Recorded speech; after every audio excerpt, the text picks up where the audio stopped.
মানে এই না যে কেউ বাদ করে গেলেই ব্যাক বাড়া যাবে কই হারাতের সামনে দিয়ে সংযুক্ত আরব আমিরাত হাটহাজারী সারিয়া হাজিপাড়া প্রবাসী পরিষদের কেন্দ্রীয় কার্যকরী কমিটির ঘোষণা ও অভিষেক অনুষ্ঠান সম্পন্ন হচ্ছে আমাদের আগস্টের 1 তারিখ শুক্রবার সারিয়া হাজিপাড়া প্রবাসী পরিষদের আয়োজনে শারজার একখান রেস্টুরেন্টের হলরুমতে এই অনুষ্ঠান অনুষ্ঠিত হয়।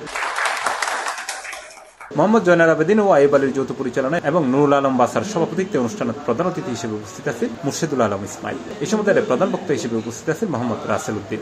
ওনার উপস্থিতিকে আসলে অনেক আনন্দিত এবং অনুপ্রাণিত হয়েছি। আমরা জানি আমরা প্রবাসী সকলে যখনকে অনুদান করি ছোটক বড় ছোট বড় যারা অনুদান করে মানে শ্রদ্ধ গ্রহণ যদি এক পরিবার হয়ে এক জায়গা মিলে গ্রহণ তলিয়ান কি বড় হয়ে দাঁড়াবো এবং অনেক কিছু এখন গ্রহণ দেবে। হাফেজ হাদায়াতুল্লাহর কোরআন তেলাওয়াত ও আবু বকরের স্বাগত বক্তব্য শুরু হওয়া এই অনুষ্ঠানে আমন্ত্রিত অতিথি হিসেবে উপস্থিত আছেন খুরশেদ মোবারক, শাহনাজ চৌধুরী, মোহাম্মদ মানিক, আব্দুল্লাহ আল মামুন। কিভাবে আমাদের এলাকাকে আলোকিত করা যায়, গরিব দুঃখী মেহনতি মানুষের সেবা করা যায়, এই লক্ষ্য নিয়ে আমরা মানবতার সংগঠন সারিয়া কাজীপাড়া প্রবাসী কল্যাণ সমিতি গঠন করেছিলাম। জয় হক মানবতার, জয় হক সারিয়া কাজীপাড়া প্রবাসী পরিষদ। এই সময় আরো উপস্থিত আছেন কাজী ইসমাইল, সুলাইমান মানিক, ফয়জুল্লাহ ননাই, আলী হাসান, আজম রহিম, জসিম, রুবেল চৌধুরী, মোহাম্মদ মুসা, জাহিদুল ইসলাম, ইখতিয়ার, আবু জাফর সহ সংগঠনের অন্যান্য সদস্য।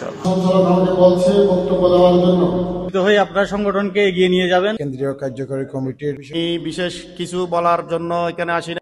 এটা হলো প্রবাসী পরিষদের সদস্য।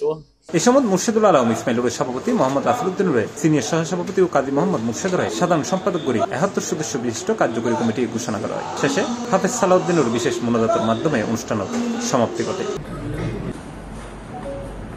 C plus TV, Chittagong.